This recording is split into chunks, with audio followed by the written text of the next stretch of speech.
And then 149, that's Casey, I believe. And we have 379, Mike Conrad. Awesome.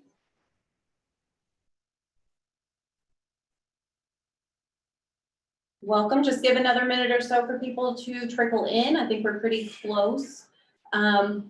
Just again, one more reminder, it's being recorded, so be mindful of what comes across your screen and microphone. Remain muted when you're not speaking. And hopefully, I know I've said this 16 times now, but I am really, really hopeful and really confident we will meet in person in June. We will find a place and we will meet in person.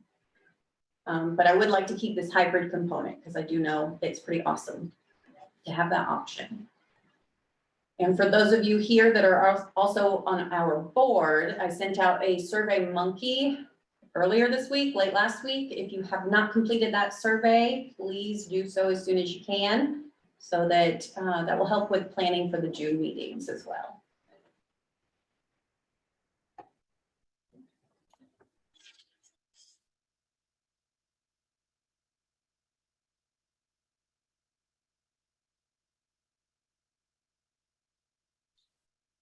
I have that we are on the hour. So Mike, if you want to go ahead and get started, the floor is yours.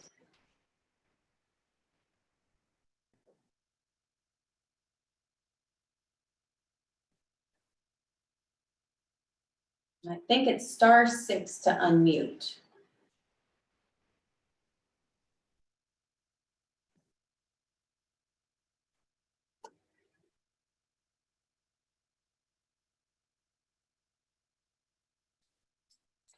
Phone number ending in 379 is Mike Conrad, right? If you're not, speak now.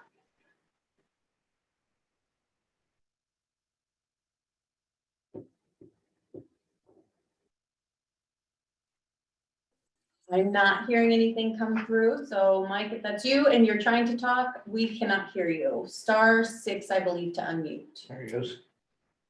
Hey, here I come. Okay, sorry about that, guys. Good afternoon. Let's go ahead and do the roll call. All right, Casey Burkholder. Present. Kevin Busher. Present. Mike Conrad. Present. Julie Obermark or Joy Fitz. Chris Stroll. Here. Kim Taylor. Here. Carol Tracy. Here.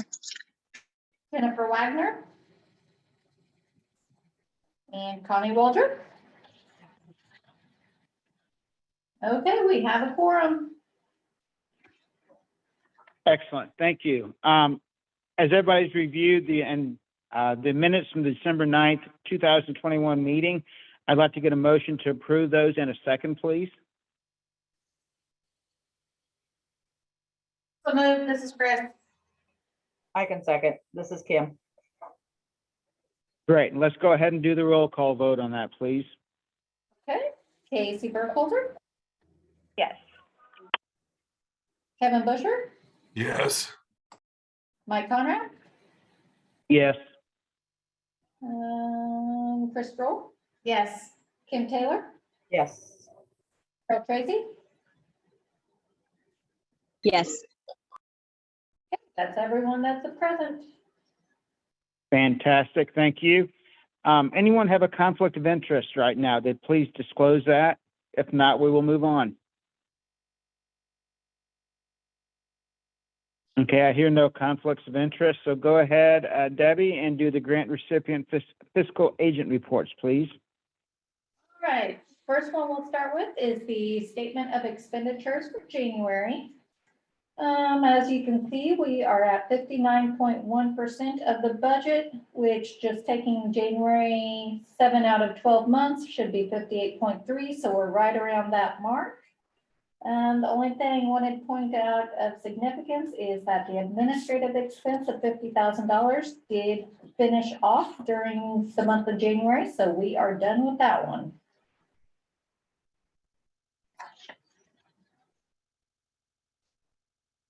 Any other questions on that? Okay, we shall move on to the accounts payable report. And there wasn't a whole lot of odds and ends on there. Credit card, paying Seth's, Tony had to travel, paying the college, finishing off the admin expense and the rent, but really not a whole lot else. Directors and officers renewal was paid in December, so. Any questions on that? Okay, we shall move on to the key metrics report. Okay, this one for the month of January, it shows our obligations as of January. We were falling short on all of the categories. However, while discussing with DCO over the months, I believe it was brought up in January, we asked if we could actually use the CFS contract as an obligation amount. And in February, we found out that yes, we can. So the obligations should not be a problem from here on out. So luckily, those ends will go away. So now it's just mainly making sure that we hit our expenditures that we need to. And then at the very bottom, the youth work experience, that will be something. I just looked at the February numbers real quick, and that 16.8 should go up to 17.5. We just don't have a whole lot of time, or I guess time probably, because we still have $117,000 in youth money to spend on that grant before we move over to the new one. So got a little bit, just have to get up to that 20% mark. So we'll see how it shakes out over the next couple months. Any questions on that report? Okay, the next thing, the waiver quarterly report update, that sort of ties into the key metrics. We met with them, they told us we could do the obligation requirement, using the SEPS contract, and we haven't heard hardly anything out of them since. So I guess that satisfied their need to be on our backs constantly, so I'm sure we'll probably have another meeting with them sometime in the near future, but as of right now, everything seems to be on the right track, so. And the next is the January 2022 training versus overhead report.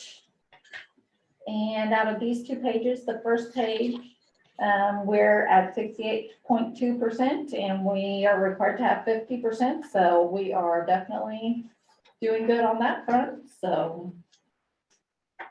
And then just overall, the total training, we're at 64%, which includes all of our training, or all of our funding streams, so. Any questions on that one? Okay, the next is the MOU billings. And we invoiced that out late November. Right now, we're only missing 2 of them. One of them is IDES, but they won't pay until July.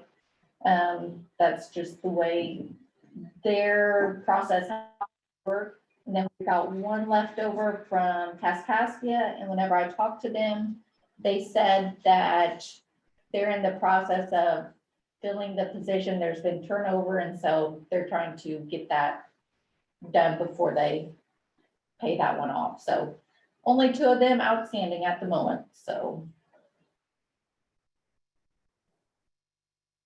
Any questions on that? Okay.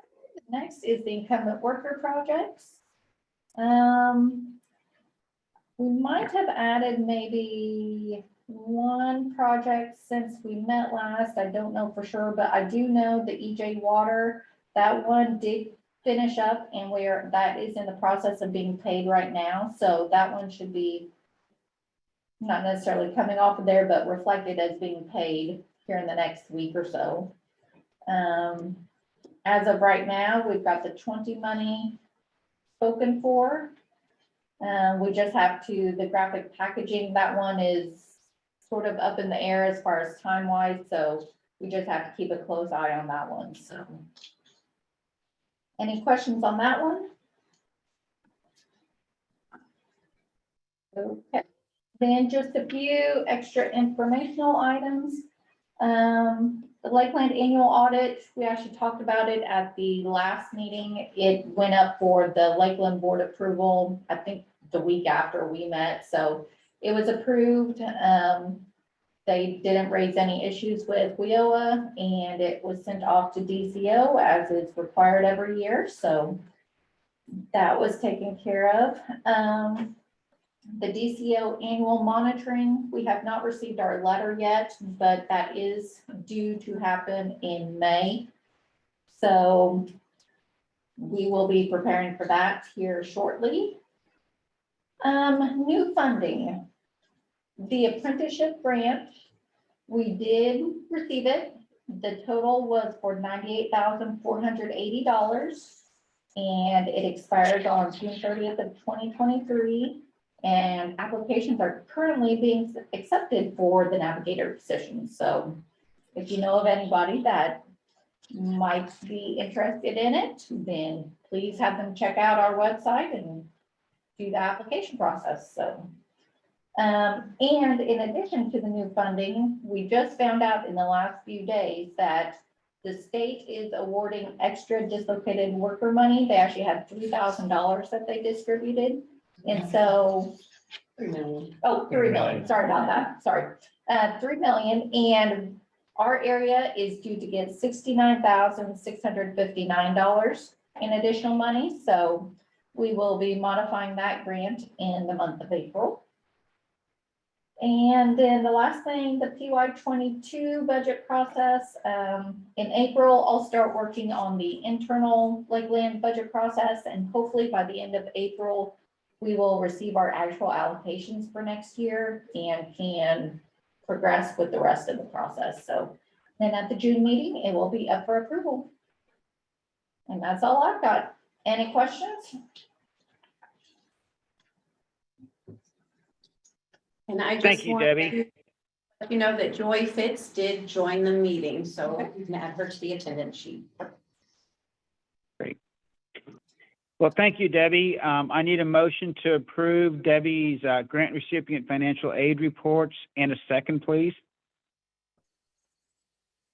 Kevin makes a motion.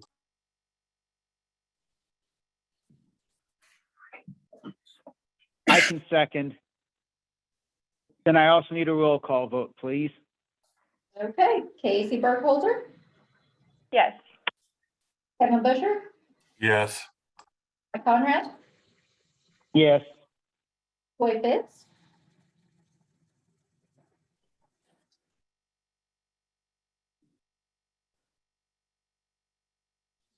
Might not be able to. Yeah, she's still muted. Joy, can you unmute?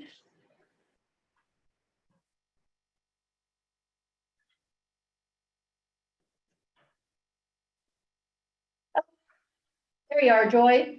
Do you approve the report?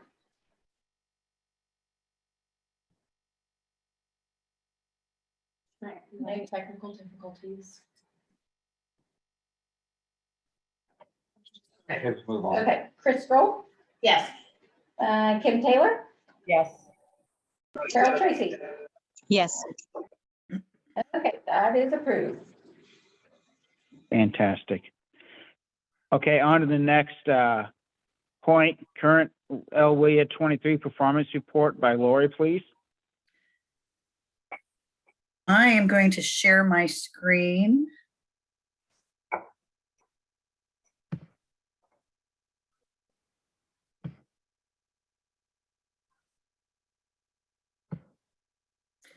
Okay, looking at their performance report, we're going to start with the youth measures. As you can see, the last one, the youth measurable skills gain, we are failing that one. We need 14 to actually meet, and 20 individuals to exceed on that one. So that means we need 14 more youth who have achieved measurable skills gain during the program year. So at the end of this semester, that's probably when we're going to see that increase, because the case managers, as students are graduating, they're completing high school, anything, this could be a graduation, just finishing up a semester successfully. So 14 to meet there, 20 to exceed. The youth, the one above it, the youth credential attainment rate, we just need one more student in there to exceed that one. So I think we're right on track for that one. Moving on down to the adult measurable skills gain, we are failing that one.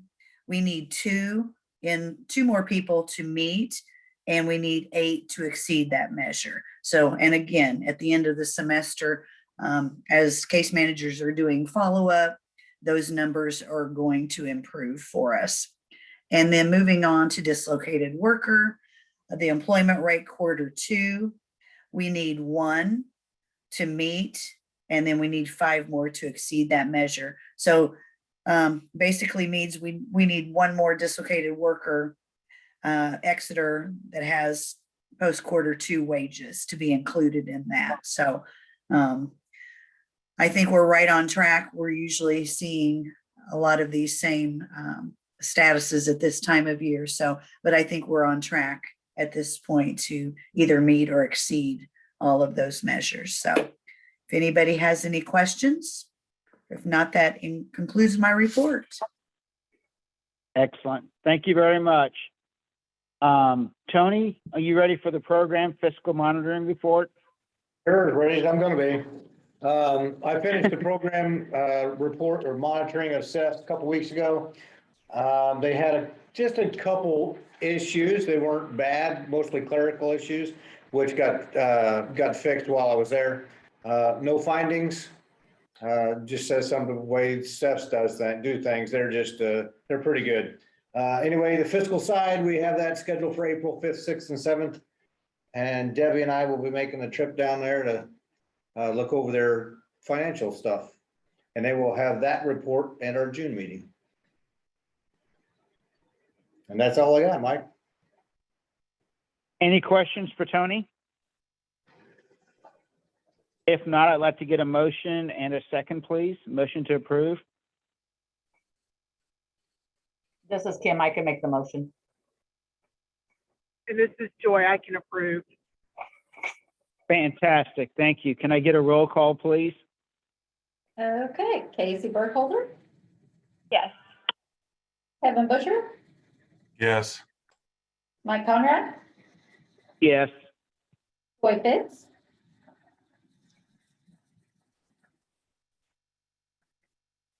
Yes. Laura Crystal, Yes. Kim Taylor, Yes.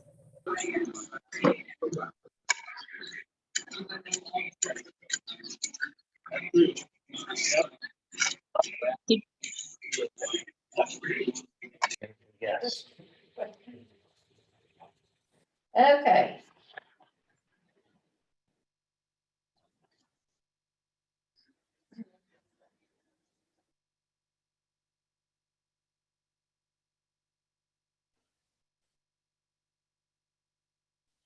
You ready to move on, Mike? We are ready to move on. I kind of lost everybody there for a minute. Okay, Tony, ready for the training program certification, please? All right, on the agenda, we only had one, American Welding Academy, and that's out of Union, Missouri. Since we've done the agenda, there's been a bunch more come in the last couple days. So I'll try to go through this fairly quickly and painlessly. So there's a American Welding Academy in Union, Missouri that is being kind of pushed through a vocational training out of Vandalia. I have called and talked to the president down there. Their completion rate is over 98%. Their entered employment rate is 97.8%. Their average earnings is $25 to $35 an hour coming straight out of school. And their programs are a lot shorter than that, what they are at the community colleges, just simply because they don't have to go through the gen ed classes. He said he does have some people coming out with making $2,500, $3,500 a week. So pretty good numbers coming out of that school anyway. So we want to get that program to be able to accept WIA dollars or WIA dollars in Illinois. They are approved in Missouri for WIA dollars. So as far as, since they're approved in Missouri, we don't really have to go through all of the paperwork to get them approved for Illinois. We just use Missouri stuff. And I've been talking to some WIA folks down there too, to get that information. But anyway, that's one of them. And not to take anything away from any of the other welding programs we have at our community colleges, that's just another avenue that some of our students will have a choice to go to. The other ones are at our community colleges here in Illinois. There's massage therapy at Lakeland College, the physical therapy assistant at Wabash Valley College, physical therapy assistant in Vincennes University in Indiana, and welding at Vincennes in Indiana. And as far as the ETPL, which is a eligible training provider list criteria that DCO has set out, each ONET code is set up by a color. And if we go by that color scheme to see if we can approve them as a board or send DCO a bunch of paperwork to petition to get it on our list. So all of these programs are green, which means there are more than enough job openings so they can be approved as far as DCO is concerned. But it is the responsibility of this committee to approve those and any programs that we see fit. So those are the programs that are up on the block right now. So if anybody has any questions about any of them, or we can just move ahead and approve them, or whatever you want to do. Tony, I do have a question about the AWA program that's in Missouri. Do students will they physically move down to Missouri to take that training? Yep. How long of training is it? What kind of certifications do they receive? Okay, so the certifications, if they get all the welding certifications, just like any other community college, they get those. They do all the testing there. Their housing is in their tuition. And they have 3 separate programs, I guess. It's like pipe fitters and sheet metal working, something I just sent you to, but I mean, is that what they are? Like 3 different track options. Yeah. Structural course, fabrication, and pipe course. Okay. So 10 weeks, 12 weeks, 20 weeks. And those are, the tuition is based on how long they're there. But as far, I mean, I was really impressed with I hate sending Illinois money out of state. I do, but talking to this guy, talking to the teacher at Vandalia, he's had 12 people already enrolled as they graduate high school this year. They're already enrolled going down there.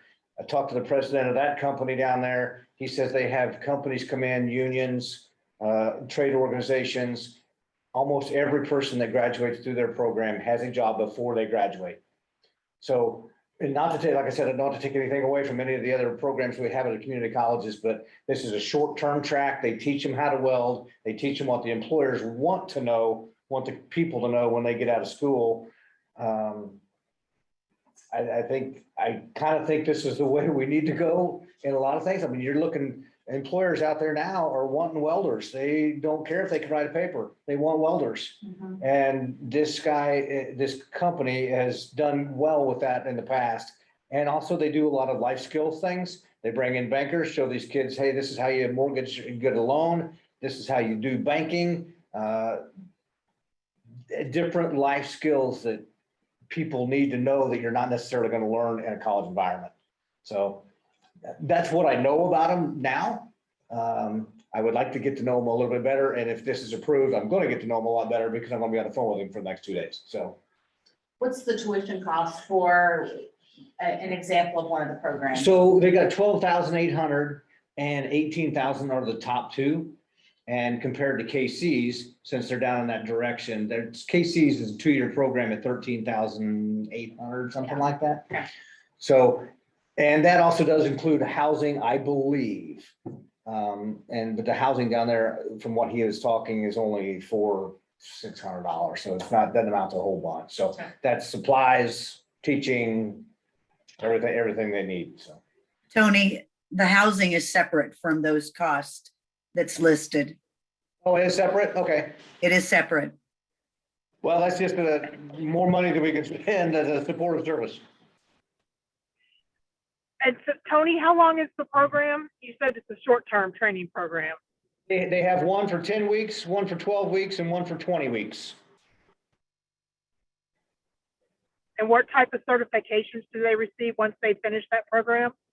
They're gonna get all the certifications that the welders, it's like an ASC certification for a automobile worker. I'm not quite sure what they are, but they get all of them through, I think they do the testing there, is the way I understand it. And I can find out a lot more information when I do get to talking to him a little more.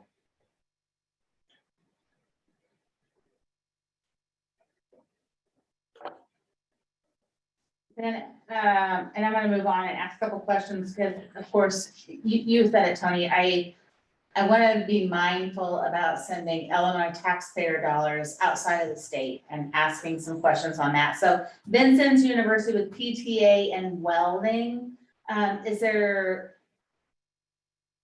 I'm just thinking about what would be the advantage to sending someone to Vincent's University in Indiana to receive PTA and welding, when those might be some of the programs that are offered at our local community colleges? You know, I can't argue one side or the other than we allow our customers the choice of what they want. They go through the assessment with their case manager, and it's their decision what they want to do. Maybe if they live on the border, which is going to Vincennes or IECC's district, I think it's just their choice of where they want to go. I think Vincennes charges us, and Lori, tell me if I'm wrong, Vincennes charges us in-district tuition anyway. So, or not out of state tuition. So it's not anymore for our WIA folks to go than it is Indiana folks to go. So, but what it boils down to is customer choice.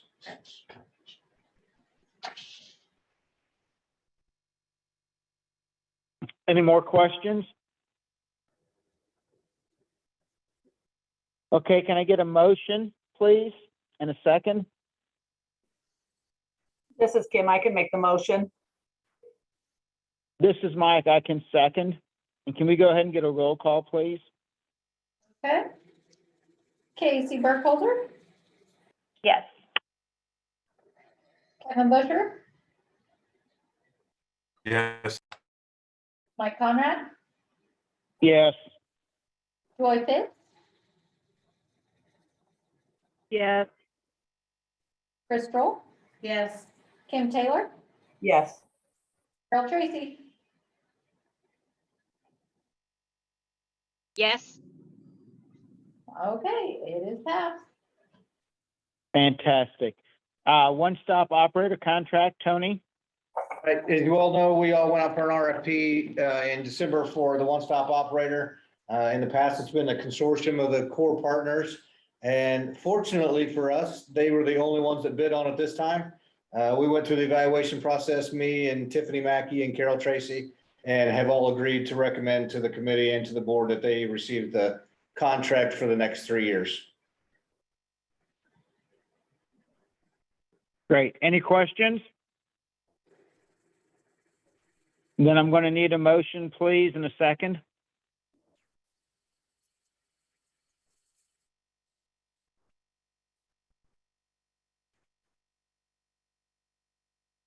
I can go ahead and make, I'll go ahead and second then. And we need a roll call vote, please. Casey Burkholder, Yes. Busher, Yes. Mike Conrad, Yes. Joy Fitz, I think I got to stay. Yes. Casey and Kevin. so Chris, I think so. Abstain. Yeah. okay, So we got Busher. Kim Taylor, Yes. Carol Tracy, Tracy, Chris. Yes. okay. Fantastic. Adult Education Area Planning Committee, Jamie? You all have received copies of the area planning committee reports from Community Colleges Adult Education, Kaskaskia College Adult Education, and Lakeland College Adult Education. This is important for you guys to review, to be aware of what one of our title partners is doing, and to ensure that it's aligning with our efforts as well. We're all on the same page, serving people the best way we can and getting our workforce trained and developed. Do you guys have any questions about the APCs, concerns, or any feedback? What feedback do you have? I appreciate the effort for Lakeland, KC, and IECC to get those APCs to us pretty quickly, despite me forgetting to request them till last minute, and despite ICCB taking a long time to approve them anyway. So thank you all for your cooperation. Any questions for Jamie? If not, we'll go to the Seth's action plan, please. Jamie? So Seth has been diligently working to serve more people, specifically working on youth and trying to spend those plan year 20 funds. At the request of DCO, our board went ahead and requested that Seth submits a robust and aggressive action plan, and Lori has been gracious enough to go ahead and submit that to us. So you should have a copy of that, and you should have looked over it. It is pretty in-depth, and it is also very close to the action plan that we originally submitted to DCO to request the waiver in the first place. So there's not a whole lot of new stuff jumping out at you. But I would like to take this time, if you have feedback to present it, or if you have questions, Lori and I are on the call and would be happy to answer.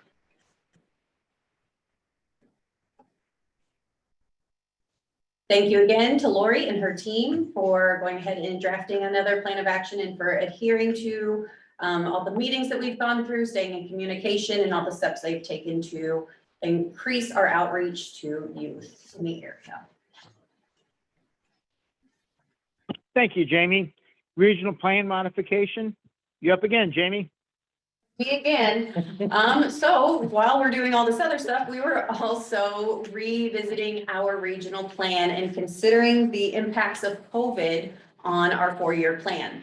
So we did get a lovely group of stakeholders together, and we met 3 times to talk about impacts of COVID on some of the stuff that's already in our plan, as well as some new questions that DCO wanted us to insert into our plan as well. So there were quite a few additions. Just a lot of good discussion came from it as well. So it was a great opportunity. I'm thankful for everyone who participated. The draft was put out on our LWIA23.net, our website, for public comment on February 18th. So we are accepting public comment through tomorrow, March 18th. So far, we have received none. I am sure that you all have taken the time to read that 60-some page book that's out there on our website thoroughly, in which case I will be happy to take any of your feedback now, and I request that you go ahead and approve our draft. I move we approve the draft of the regional plan modifications that Jamie and the stakeholders have made. Great. Can I get a second, please?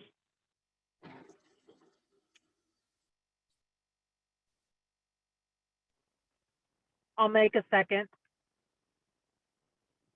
Thank you. And a roll call vote, please. Okay, Katie Burkholder, Yes. Kevin Busher, Yes.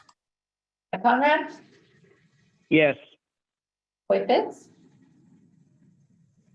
Yes. Chris Roll, Yes. Kim Taylor, Yes. Carol Tracy. Yes. Okay, it is passed. Great. Is there any other business we need to discuss at this point?